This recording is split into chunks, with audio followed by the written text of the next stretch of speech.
बौद्ध भिक्षुबाट शुभ मङ्गल पाठ सम्पन्न भएको छ र यसरी कुनै पनि प्रधानमन्त्री नियुक्त भइसकेपछि शपथ गराउने कार्यक्रममा यसरी शुभ मङ्गल पाठ गरिएको र बटुकहरूबाट शङ्खनाद स्वस्ति वाचन गरिएको सम्भवतः यो पहिलो पटक नै हो र भर्खरै सम्पन्न भएको छ। अब केही बेरमा 12:34 को शुभ साइतमा शपथ गराउने कार्यक्रम रहेको छ। यति बेला 12:27 गएको छ। अब करिब 3 मिनेट 34 सेकेन्ड पछाडि शपथ ग्रहणको कार्यक्रम रहनेछ। राष्ट्रिय स्वतन्त्र पार्टीका वरिष्ठ नेता बालेन्द्र शाह प्रधानमन्त्रीमा नियुक्त भइसकेपछि यति बेला राष्ट्रपति कार्यालय शीतल निवासमा पद तथा गोपनीयताको शपथ ग्रहणको समारोह आयोजना गरिएको छ। राष्ट्रपति, उपराष्ट्रपति, यसैगरी प्रधानमन्त्री, प्रधान न्यायाधीश, राष्ट्रिय सभाका अध्यक्ष र नवनियुक्त प्रधानमन्त्री बालेन्द्र शाह लगायत मुलुकका उच्च पदस्थ पदाधिकारी, नेपाल स्थित कूटनीतिक नियोगका प्रमुख प्रतिनिधि, समाजका लब्ध प्रतिष्ठित व्यक्तित्वहरू, नवनिर्वाचित सांसदहरू, मन्त्रीहरू, पूर्व प्रधानमन्त्रीहरू लगायत संचारकर्मी साथीहरू लगायत सम्पूर्ण धेरै व्यक्तित्वहरू यति बेला राष्ट्रपति कार्यालय शीतल निवासमा हुनुहुन्छ। अब केही बेरमा नै उहाँलाई पद तथा गोपनीयताको शपथ गराउने कार्यक्रम रहेको छ राष्ट्रपतिज्यूबाट बालेन्द्र शाहलाई। र आजै मात्रै नेपालको संविधानको धारा 76(1) अनुसार बहुमत प्राप्त राष्ट्रिय स्वतन्त्र पार्टी संसदीय दलका नेता बालेन्द्र शाहलाई प्रधानमन्त्रीमा नियुक्त गरिएको हो र सोही अनुसार नियुक्त भइसकेपछि रामचन्द्र पौडेल समक्ष उहाँले अब केही बेरमा प्रधानमन्त्रीको पद तथा गोपनीयताको शपथ लिनुहुनेछ र प्रधानमन्त्रीले शपथ लिइसकेपछि आज नै नियुक्त हुने मन्त्रीहरूले पनि शपथ लिने तयारी पनि गरिएको बुझिएको छ। इन्जिनियरिङ पेशा र सांगीतिक क्षेत्रमा सक्रिय रहेकै बेला 2079 सालमा भएको स्थानीय तहको निर्वाचनमा स्वतन्त्र उम्मेदवारी दिएर बालेन्द्र शाह काठमाडौँ महानगरपालिकाको मेयर पदमा विजयी हुनुभएको थियो र उहाँ मेयरको जिम्मेवारीमा रहेका बेला पनि विशेष गरेर काठमाडौँ महानगरको मुहार परिवर्तन हुने गरी शहरको व्यवस्थापन, पारदर्शिता र स्वास्थ्य र शिक्षाका क्षेत्रमा केही ठोस परिवर्तनहरू पनि भएका छन्।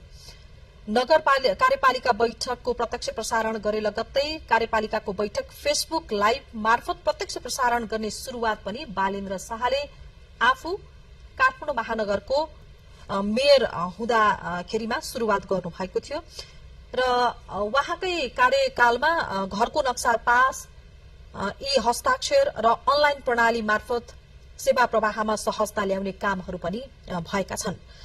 त्यसैगरी यो विशेष गरेर सामुदायिक विद्यालयहरूमा शुक्रबार विद्यार्थीलाई पाठ्यपुस्तक भन्दा पनि बाहिरका प्रयोगात्मक र सृजनात्मक सिप सिकाउने उद्देश्यले पाठ्यपुस्तक रहित शुक्रबारको शुरूआत पनि उहाँले गर्नुभयो र यसरी संस्थागत अर्थात निजी विद्यालयहरूले 10% छात्रवृत्ति अनिवार्य रूपमा उपलब्ध गराउनुपर्ने नियमलाई पनि उहाँले कडाइका साथ लागू गर्नुभएको थियो। धन्यवाद दिन चाहन्छु। सम्माननीय राष्ट्रपति श्री रामचन्द्र पौडेलज्यूले नेपालको संविधानको धारा 76 को उपधारा 1 बमोजिम प्रतिनिधि सभामा बहुमत प्राप्त संसदीय दलको नेता श्री बालेन्द्र शाहज्यूलाई प्रधानमन्त्री पदमा मिति 2082-12-13 मा नियुक्त गर्नुभएको छ।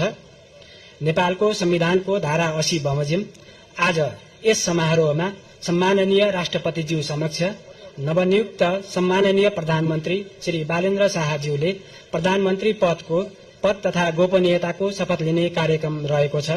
यस कार्यक्रमका लागि आयोजित यस समारोहमा राष्ट्रपतिको कार्यालयको आमन्त्रणलाई स्वीकार गरी उपस्थित हुनुभएका सम्पूर्ण विशिष्ट महानुभावहरूमा म हार्दिक स्वागत गर्न चाहन्छु। अब म सम्माननीय राष्ट्रपतिज्यू समक्ष प्रधानमन्त्री पद तथा गोपनीयताको शपथ लिन नवनियुक्त सम्माननीय प्रधानमन्त्री श्री बालेन्द्र शाहज्यूलाई सादर अनुरोध गर्दछु।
म बालेन्द्र शाह नेपालको सार्वभौम सत्ता र राजकीय सत्ता नेपालको सार्वभौम सत्ता र राजकीय सत्ता नेपाली जनतामा निहित रहेको नेपाली जनतामा निहित रहेको नेपालको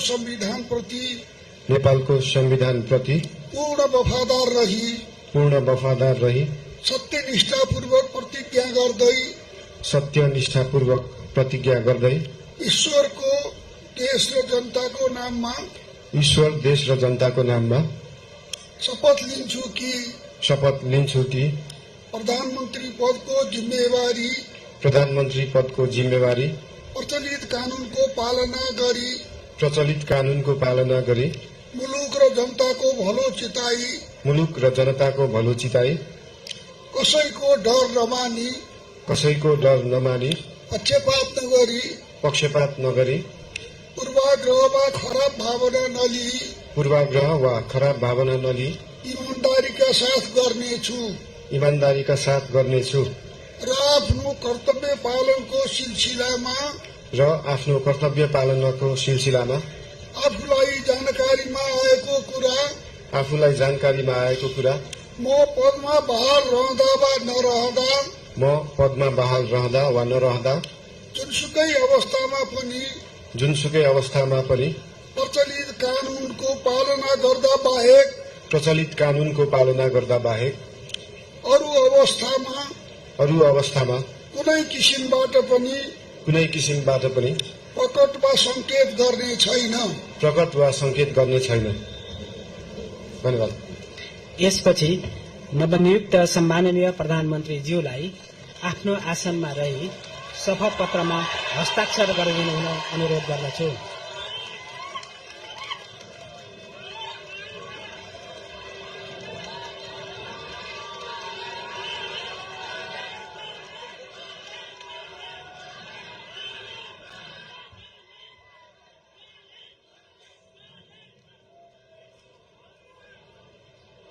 सम्माननीय प्रधानमन्त्री श्री बालेन्द्र शाहज्यूबाट प्रधानमन्त्री पदको पद तथा गोपनीयताको शपथ लिने काम सम्पन्न भएको छ।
नवनियुक्त सम्माननीय प्रधानमन्त्रीज्यूलाई राष्ट्रपतिको कार्यालयको तर्फबाट हार्दिक बधाई तथा शुभकामना व्यक्त गर्दछौं। अब म नवनियुक्त सम्माननीय प्रधानमन्त्रीज्यूलाई सम्माननीय ज्यूहरू समक्ष बधाई तथा शुभकामना ग्रहण गर्नका लागि हार्दिक अनुरोध गर्दछु।